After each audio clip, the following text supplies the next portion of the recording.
Hello mga kabibig! Welcome back sa ating bagong YouTube channel. Ito ang pinakamaingan na YouTuber sa balat ng YouTube. Ako si Kabibig, maglabag-labag with evidence. Senator Alan Peter Cayetano, binasag ang sikreto ni Senator Ping Lacson? Hala ka. Nakatanggap din ba ng maleta? Hala ka. Naku kabibig, ito kasi si Ping Lacson ba, akala ko tumahimik na to, hindi na magpo-post sa social media, lalo na't medyo okay na ang mga senador. At hayaan na lang niya sana si Senator Alan Peter Cayetano na maghilom. Kasi alam naman natin, tao lang tayo, nasasaktan sa mga pangyayari. Itong si Ping Lacson, banat ng banat. Kay Senator Alan Peter Cayetano, bakit mo siya binabanatan, Senator Ping Lacson? Akala mo ba, hindi ka rin babanatan ni Senator Alan Peter Cayetano? Sabi ni Ping Lacson kasi mga kabibig, 700 milyong pondo ng taong bayan na sayang sa 28 na araw sa ilalim ni disgrasyadong ex-senator President Cayetano. Grabe naman si Lacson kung makapag-describe kay Senator Alan Peter Cayetano, di ba? Hindi bababa sa 700 milyon na pera ng taong bayan ang nasayang sa loob ng 28 na araw, di ba? Ito ang post ni Senator Lacson sa kanyang Twitter o sa X account. Ani Lacson, kabilang sa mga pinaka-madilim na pangyayari sa naturang panahon ang kung nangyaring kaguluhan sa Senado. At yung pagtakas sa Senator Bato de la Rosa, si Lacson parang walang history ng pagtakas din. Ito kabibigha, sabi ng Lacson, the Philippine Senate in 28 days under Peter Cayetano estimated cost 700 million. Sige. Yun ba, Lacson? Sige, para yatang mali-mali ang mathematics mo dong. Sinagot ito ni Senator Alan Peter Cayetano. Makinig ka, Lacson, ha? Kasi feeling mo kasi, ang galing mo. Sabi ni Senator Alan Peter Cayetano, kung hindi si Lacson ang atake sa akin, either itong Tulfo brothers, either Erwin, either Rafi. Parang itong tatlong ito ang nakakota sa grupo nila na aatakihin si Senator Lacson na maglalabas ng mga mali-maling impormasyon. Ito kabibig. At nai-insecure pa sila na si Senator Alan Peter Cayetano ay palaging nagfe-Facebook. Anong problema kung magfe-Facebook? Ang Rafi Tulfo nga, mag-brother na Tulfo nagfe-Facebook nga. Si Lacson nga every now and then nagpapa-interview. Every now and then napopost sa kanyang X account, sa kanyang Facebook. Walang problema doon. Insecure lang kayo. Kasi si Rafi Tulfo at Aaron Tulfo, bumababa ang views nila. 'Di ba? At si Senator Alan Peter Cayetano, dumadami ang views. Every posting niya, millions ang views mga kabibig. Takot sila. Baka itong si Senator Alan Peter Cayetano tatakbo ng higher position. Baka tatakbong vice presidente. Paano na lang kung tatakbong vice presidente, lagot sila. 'Di ba? So, talagang sisiraan nila si Senator Alan Peter Cayetano. Pero si Senator Peter Cayetano, nagmaldita. Ito muna, si Senator Alan Peter Cayetano kabibiga, sagot niya kay Ping Lacson. Kung akala ni Ping Lacson hindi siya sasagutin, tingnan mo, 3 hours ago, 1.4 million na ang views. Di ba? Ang dami. Let's listen to this one. Ang pera. Nung si Alan Cayetano ang Senate President, 700 million ang nagastos. Sabi ko, saan kaya galing yon? Tapos, sabi ko, total, magaling mag-divide sila Senator Lacson, very divisive. Dinivide ko. Kasi ang ginamit niya, 28 days daw ako naging Senate President. So, tingnan niyo po ha. Multiply muna, multiply. Multiply mo ang 25 million na sinabi ni Senator Win na gastos ng Senate a day, i-multiply mo yun sa 28 days and baliktarin mo naman, division. 700 divided by 28 days is 25 million. Yun din naman ang ginawa ni Senator Win. Tinignan niya lang yung budget ng Senado, tapos dinivide niya, nakuha yung 25 million a day. So nasaan yung intellectual dishonesty? Nasaan ang pagtatago ng katotohanan? Simple lang po. Kahit sino po ang Senate President, 25 million a day ang gastos ng Senado kung ganun kasimple ang computation mo. Meaning, yung budget ng buong Senado divided by the number of calendar days. Di ba? So, may nabasa po ako, sorry, nakalimutan ko kung sino mismo nagsabi. Sabi niya, Statistics is like a bikini. Ulitin ko statistics is like a bikini. Why? What it shows is very revealing, but what it hides is essential. So makikita niyo po, ni-reveal niya parang pang-intriga, di ba? Kasi magaling naman talaga sila mang-intriga eh. Nagte-take turns lang naman po si Raffy Tulfo, si Erwin Tulfo, si Senator Ping Lacson, tapos yung iba sa grupo nila, yung tag team lang yun, para kayo naman mang-inis kay Alan, kayo naman magkalat ng hindi totoo, kayo naman magkalat ng ganito. Palabasin natin ang gulo-gulo, di ba? Again, ano yung intent? Para hindi malaman ang buong katotohanan tungkol sa korupsyon sa ating bansa. But let's be intellectually honest. Whoever was in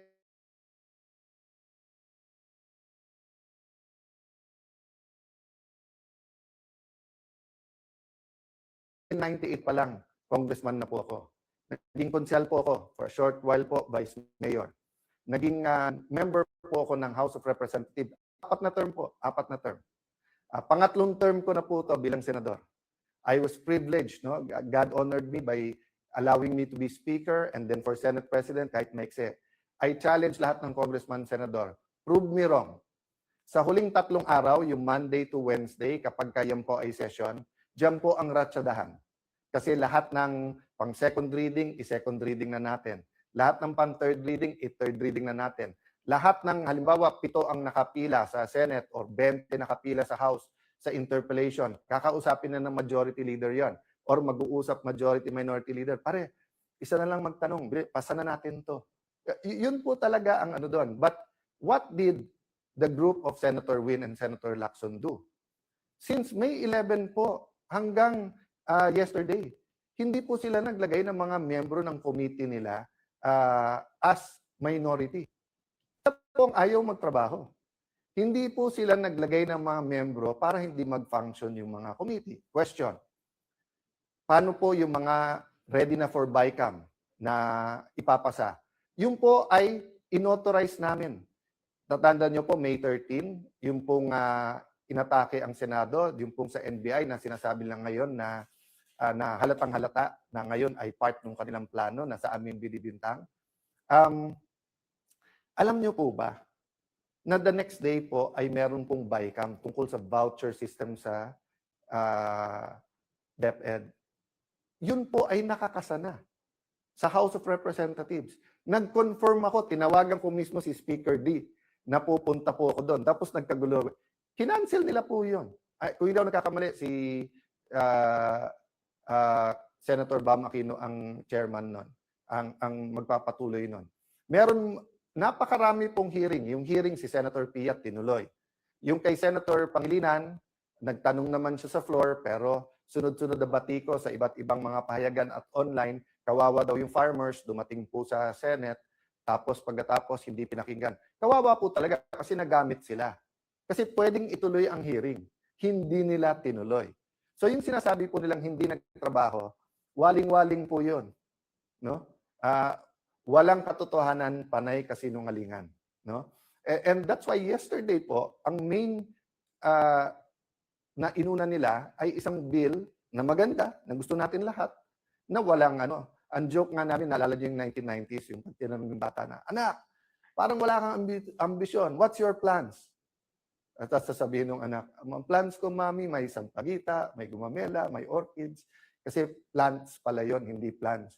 So nung tinanong yung majority, what's your plans for the special session? Waling-waling pala, di ba? So, huwag na tayo maglokohan. Yung kahapon, kasi may 13 na kayo, at gusto nyong palitan ang Senate President kasi gusto nyo, tuloy-tuloy na yung impeachment at ang gusto nyo, grupo nyo ang magdikta ng tempo through the presiding officer. That's been very clear to us from the start, di ba? Nung February pa, nung ipepwesto natin si Senator Loren Legarda bilang Senate President, yun na sinabi, hindi sila papayag dahil impeachment ang importante. Pero number 2 lang pala yung impeachment. Ang number 1, yung cover-up dito po sa flood control at napakarami pang iba. Kaya ang message ko kay Senator Lacson, simple lang. Gusto mo, tumahimik muna ako, meditate, pray. Nakilala ka bilang nag-expose nakilala ka na sinusundan mo yung ebidensya. Of course, there have been many issues also regarding you, your family, pero yung businesses nyo. Pero sinantabi ng Pilipino yon kasi magaling ka mag-imbestiga eh. Pero ngayon, bakit? Panay comment mo na lang sa mga witnesses, pero ayaw mong humarap sila sa committee. So ako hindi ko sinasabi na lahat ng witnesses na to, former Marines, mga bodyguards, mga former military, active military yung iba ha, na naging security. Hindi lang ni former congressman and head of the Appropriations Committee ng House na si Saldico. Marami pa po dyan kasi alam naman po natin na parating may security naman po ang ating mga congressman, senador at mga secretary, di ba? Alam naman po natin 'yon. Alam natin hindi sila pipit bingi. So anong mawawala na may hearing na fair at pakinggan? Pero in the meantime, inuubos kami, di ba? Kaya ang susunod daw si Senator Marcoleta, di ba? So I will, and then si Senator Bongo. So I wanna honor Senator Bongo, Senator Bato, Senator Marcoleta, Senator Jinggoy. Bakit? Nung before May 11 po, nung nag-usap-usap kami, in fact, nagkita kami May 10 eh. At bago ko mapagharap-harap po ang 12, wala po si Senator Bato noon, nagsabi na po kaming lahat na dadaan tayo sa pagsubok na to at may magsabi na lang pag hindi na kaya. Pero napakarami nagsabi noon, kulong na kung kulong, harapin na natin kung ano to, etc. O walang hiwalayan tayo, grupo tayo. So I'd like to honor those who are in the front line. No, I'd like to honor those who held out, di ba? But ang problema kasi, nagbago yung laban eh. From just having a platform sa Senate para fair yung ating impeachment, para makapag-focus tayo sa economic crisis, at para lumabas ang katotohanan, nakita na namin kung gaano kalaki ang skandalo at yung corruption na to eh. Ongoing to ha. Yung sasabihin nila na wala nang nakawan ngayon, tell that to the Marines. Nagbabago lang. So, I don't want to take up much of your time today, and I don't want to answer each of the issues in a way that will effectively conflict or confuse us, di ba? So, kung sinagot ng Panginoon Jesucristo yung mga apostles isa-isa, o ikaw, anong pagkain ang inisip mo? O ikaw, saan matutulog? O ikaw, di ba? Kasi they were not all able, may naglilimp din, di ba? So, ang concern niya, merong bang mule or donkey o kabayo na pwedeng sakyan? Those are all valid. Di ba? Kung sasabihin ngayon ng iba, okay, Tano, tumahimik ka, gutom na kami, kain muna. Those are valid. And we should discuss that. Pero anong una? What's the priority? No? So, don't get mistaken. I'm talking about the principle. I'm not comparing. Ayan, babalutin na naman ng iba. Sasabihin, kino-compare natin ang struggle. God is God. And we have to pray that we're on God's side. But there are principles He teaches us. So, di ba ano sabi ko sa inyo kanina? Nation building. At saan natin umpisahan yung nation building? Sa pundasyon. Rule of law. Di ba? Regime of justice and truth. Kung walang justice and truth, yung binibuild po natin para natin nilagyan ng anay, para natin nilagay na payat na bakal, para nilagyan natin ng bakal yan na may kalawang na. Gigiba at gigiba din po yan. So, ang tinitingnan pa lang po natin, 24-25 budget. Yung 26 budget. May nagsasabi ba na napaka-inosente yan? Wala ring mga sinaksak dyan? O going back, 2023 budget. Ang sabi po ng mga ex-Marines, 2022 pa lang, may deliveran na eh. Tapos, hindi lang DPWH yan. Meron din yan po sa farm-to-market roads. Meron din daw sa school buildings. Meron silang binabanggit na noong 22, 23, BIR. So, napakarami po. Alam naman na po natin eh, na may corruption. Again, don't get me wrong. What I'm looking at is the systematical rubbing blind. Ang galing ni Senator Alan talaga. In the last few years, no? There are two systemic na pagnanakaw, di ba? Yung sistema natin sa Pilipinas, may papel ka, kailangan may lagay, di ba? So, tatlo natin kailangan tignan. Yung una, yung day-to-day corruption, na parang walang mastermind yon. Yung wala kang plaka, hinuli ka, penging 1,000. Yung nahuli ka, walang driver license, penging 1,000. Magpa-file ka ng business permit, 20,000 lang dapat mo bayad, penging 5,000. Diba? So yun, we will deal with that, and we're dealing with that, and citizens are dealing with that, churches are dealing with that, business groups are dealing with that. Pangalawa, yung systemic, yung ganun na sa Pilipinas, yan ang kalakaran. So we have to deal with that through values, through systems. But I'm talking about the systematic and continuing rubbing us blind now and using the last bastion, which is the Senate, not only to be the rubber stamp, but to be their mouthpiece para maraming issue para hindi tayo tumutok dito. So that's the sad thing, that there is an economic crisis. Naghihirap ang ating mga kababayan. So kailangan natin isabay yun, pero hindi natin pwedeng ilihis ang usapan.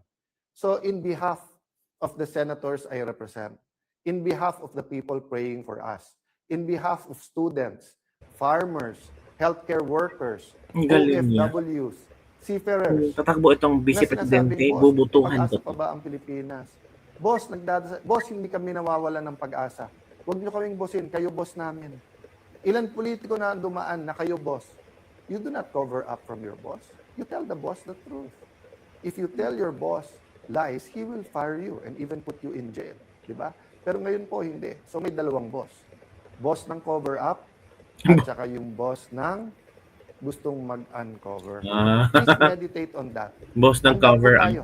So dati, ang capacity po natin bilang Senate President at mga kasama ko bilang mga chairman ng mga committees, gagamitin natin as a platform yon for the truth. Hindi para usigin or i-persecute ang kahit sino. Iba Correct. yung prosecute, iba yung persecute. Hindi po. We were going to use that platform. O nakita natin in less than 40 days kung paano inuga ang mga pundasyon ng Senado at inuga ang pundasyon ng ating mga institusyon at paano pinunit ang konstitusyon para lang matuloy yung cover-up. Now, we will have other platforms, other venues. And one of this venue is Facebook. So ito lang ang tanong ko sa mga pamilya ko sa Facebook. Bakit si Senator Lacson at yung Senator Raffy Tulfo, Senator Erwin Tulfo, nagbagamit din naman sila ng Facebook na tignan nyo nga sa Senate, bawat salita.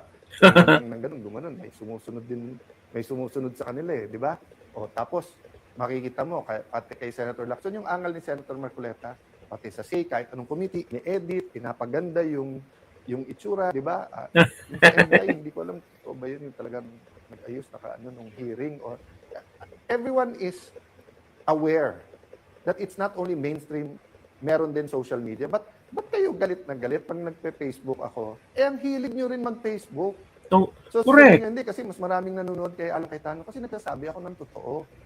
Hindi naman parating mas maraming nanonood sa akin. Bakit last year ba? Mas maraming nanonood sa iyo.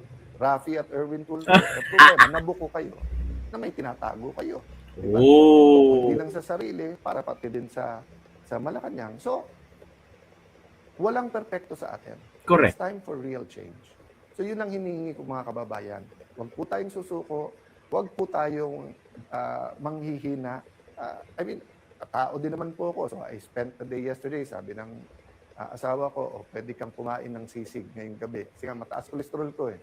Pero sabi niya, para namang matuwa ka ng konti. Tapos sinama niya yung barkada namin na medyo magaling sa akin ng konti yon, pero kaka-level ko na mag-chess. So at least hindi ako talo parate. Tapos, I spent the day reflecting. Tinext ko mga kasamahan ko as a group, individually. So there you go, Kabibig. Napakinggan natin si Senator Alan Peter Cayetano. In fairness, galing niyang magsalita, hinihimay-himay niya ang problema ng bansa, kung ano ang pwedeng gawin. And the same time, Kabibig, sinagot din niya ang mga kontrobersya, lalo na kay Ping Lacson, lalo na sa Erwin Tulfo, Raffy Tulfo. Ito daw yung tatlong taong ito ang nakakota para siraan siya. Wag natin questionin na gusto mag-Facebook si Senator Alan Peter Cayetano. Bakit kayo lang ba ang gusto mag-Facebook? Facebook is public. It's open for everyone. Huwag kayong masaktan kung mas marami ang nanonood kay Senator Alan Peter Cayetano. Noon, pinapanonood kayo ng maraming Pilipino, si Erwin, si Raffy, kung mag-programa kayo sa radyo or kung programa kayo sa television. Pero ngayon, iba na eh. Kasi, alam ng tao kung anong klaseng tao na kayo. O, diba? Na hubaran kayo ng yung pagkatao. So, wag kayong maging insecure. Diba? Huwag maging insecure. Ang hirap naman pag ma-insecure. Hindi lang kayo palaging sikat. hindi lang kayo palaging pinapalakpakan at hindi lang kayo palagi na kung saan kayo lang palaging tama, 'di ba? Lalo na mga tao gusto yung mga lawyers ang magsasalita kasi may ano talaga, may laman talaga at alam kung ano ang batas, 'di ba? Hindi yung mga bend the law. So yun lang kabibigan natin. Let's live a for the day. Don't forget to like, subscribe, and share this video. Bye everyone. See you next time.